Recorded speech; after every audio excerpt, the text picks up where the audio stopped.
Okay, let's dive right into this explainer.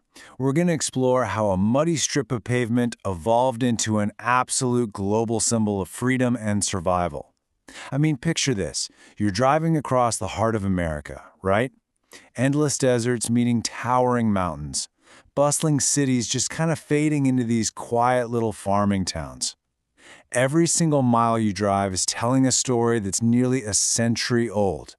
This is so much more than just asphalt and gravel. For millions of dreamers, soldiers, and everyday families, this road was a literal symbol of hope, ambition, and resilience. 2,448. Now you might be wondering, what's so special about that number? Well, that is the exact mileage Route 66 stretched, linking the industrial powerhouse of the Midwest all the way out to the sunny Pacific coast. Cutting through 8 different states, it basically acted like this massive geographic thread, stitching a pretty fragmented country right together. You know, the author John Steinbeck absolutely hit the nail on the head in his famous 1939 novel about the Dust Bowl migration. He dubbed it the Mother Road. And honestly, it wasn't just a physical highway. It was quite literally the mother that nurtured the hopes of a struggling nation. It carried thousands of families toward completely uncertain futures during some of America's absolute darkest days. So, here's our roadmap for today. We're going to trace the birth of the Mother Road, follow the road to hope, see how it became a wartime artery, cruise through its golden age, and finally look at its decline and incredible rebirth. All right, Part 1. The birth of the Mother Road and how it paved the way for a nation. Let's rewind to the early 20th century. Mass production is kicking off, bringing affordable cars like the 1908 Ford Model T to everyday folks. But the roads? Oh, they were a total nightmare. Before Route 66, you were dealing with completely isolated towns and muddy tracks that turned into literal swamps after a rainstorm. What takes a day to drive now? Yeah, that could take you an entire week back then. But once this highway was paved, it was a real game changer. Suddenly you have connected communities, reliable cross-country travel, and just massive economic booms for any small town lucky enough to sit on America's busiest new corridor. Now, a project this huge doesn't just happen by accident. It took real visionaries, and specifically, a transportation expert named Cyrus Avery. Avery saw exactly what needed to happen. Unite these isolated little towns under one easy-to-remember number. It would encourage tourism, boost local economies, the whole shebang. Because of his relentless pushing, the number 66 was chosen. It was short, it was catchy, and you couldn't miss it on a road sign. Avery totally earned the title Father of Route 66 for that. Just to wrap our heads around the sheer scale of this road's legacy, let's take a quick look at a century-long timeline. It officially comes to life in 1926, survives the brutal 1930s Dust Bowl migration, completely fuels the post-war boom starting in 1945, gets decommissioned in 1985, and right now is gearing up for a massive centennial celebration in 2026. Moving on to Part 2. The Road to Hope and Surviving the Great Depression. So, when the roaring optimism of the 1920s literally vanished overnight with the stock market crash, Route 66 was suddenly no longer about weekend joyrides. It became strictly about survival. And then, nature stepped in and made the economic crisis exponentially worse with the Dust Bowl. Imagine thousands of desperate farming families fleeing ruined, dusty land. They packed absolutely everything they owned onto these creaking, aging vehicles and pushed west. They braved harsh deserts and massive mountains heading toward California, just praying for whatever uncertain work they could find. In the 30s, Route 66 wasn't just pavement, it was a literal lifeline pointing straight toward hope. Which brings us to Part 3, the wartime artery, and the highway that helped win a war. As the world plunged into the Second World War in the 1940s, Route 66 essentially got drafted. On the home front, it took on a totally new, absolutely vital role. It morphed into this massive, strategic military corridor operating day and night.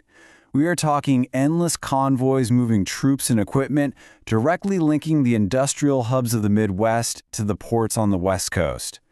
Huge military bases just sprang up out of nowhere in the wide-open deserts along the route. And crucially, it transported thousands of women, the iconic Rosie the Riveters, to defense plants to build aircraft and make ammo. Route 66 was the main artery keeping America mobilized. All right, on to part 4, the Golden Age, and the birth of the Great American Road Trip. When the war finally ended in 1945, America just exploded into this booming era of prosperity. Families are buying shiny new cars and hitting the open road purely for adventure. And to capture all that tourist traffic, small-town entrepreneurs literally invented modern roadside culture. I mean, for accommodation, we got the birth of the motor hotel, the motel, where you could conveniently park right outside your room. For dining, we saw the rise of drive-ins and car hops bringing burgers right to your window. And entertainment? Oh man, businesses were fiercely competing with glowing neon signs and quirky roadside attractions. Giant concrete dinosaurs, anyone? Route 66 basically became an endless cross-country playground. But, ironically, right at the peak of its glory, the Mother Road became a victim of its own success. Epic traffic jams became the norm. The narrow lanes just couldn't handle the speed of modern cars anymore. And passing those heavy trucks, downright dangerous. This forced a monumental shift. In 1956, President Eisenhower signed a law authorizing a massive network of much faster, wider, and straighter interstates. And this single piece of legislation would quietly rewrite the destiny of Route 66. So this brings us to a kind of heartbreaking pivot in our explainer. We have to ask, what actually happens to America's Main Street when progress just bypasses history? Well, the reality was incredibly harsh. As these new high-speed interstates were rolled out, they deliberately bypassed the exact small towns that Route 66 had built up over the decades. It was like a light switch flipped. Almost overnight, gas stations boarded up, family-owned diners emptied out, and all those spectacular neon signs went completely dark. Which leads us to our final chapter, Part 5, Decline and Rebirth, and the fight to preserve a national treasure. 1985. That is the exact year Route 66 was officially erased from the United States highway system. The iconic shield signs were taken down, and that seemed to be it. But in a totally surprising twist, being wiped off the official map actually made the Mother Road more famous. It's funny how history has a way of preserving the places that really capture our collective imagination, right? Passionate citizens absolutely refused to let the road just fade away. Locals across all 8 states started banding together. They restored historic diners, fixed up the old motels, and proudly put up those brown historic Route 66 signs to guide drivers along the original pavement. And it worked. It became an international sensation.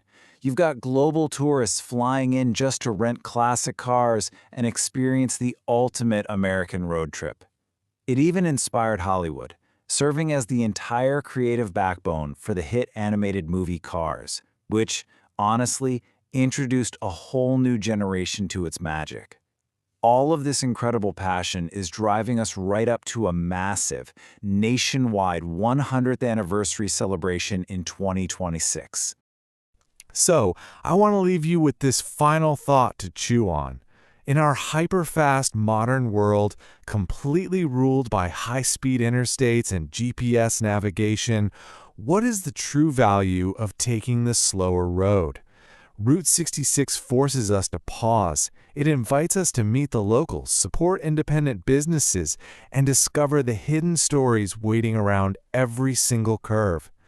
The enduring magic of the Mother Road reminds us that meaningful travel is measured not just in how fast we cover the miles, but in the memories we make along the way.